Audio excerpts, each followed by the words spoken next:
আসসালামু আলাইকুম, সবার কি অবস্থা, কেমন আছেন? তো এটা হচ্ছে একটা খালি মাঠ, এমনি ভরে রয়েছে। আর এই 2-3 দিন তো আপনারা খালি ভিডিও দিছি ঠান্ডা বেশি ঠান্ডা বেশি। তো এই 2-3 দিন আমিও একটু অসুস্থ ছিলাম, সর্দি ছিল, মানে ঠান্ডা লাগে গেছে আর কি। আর এখন আলহামদুলিল্লাহ সুস্থ আছি। অনেক জায়গাটাতে আর কি অসুস্থতা আর কি হয়েছে, ঠান্ডা আর বৃষ্টি দুটোটা একসাথে। আর একটা জিনিস দেখাইতে আছি আপনাদেরকে, দেখেন, এই দেখেন কবুতর, দেখা যায়নি এখনো, দেখা যাইতেছে না, দেখছেন নি? খানার জন্য এগুলা ফাড়াফাড়ি করতে আছে,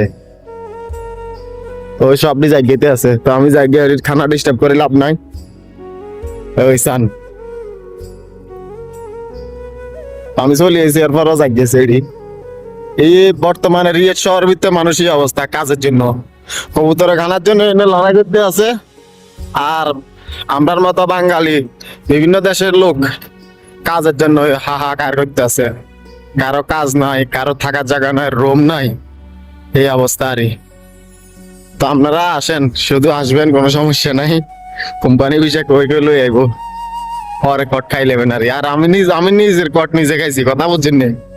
সৌদিরে বিশ্বাস করি নিজের কট নিজে খাইছি। এই হলো অবস্থা, মানে বেতন যা গেছে তাই দিছে, মানে ওই সাথে আমার কাকা মাটা করছে না। তো আর কার কি করবো, এটা কোনো আমরা দেশ নেই। বিচার হইন যাবো না, এটা কি বাংলাদেশ? হেতলা বিচার হয়ে মামলা করবো।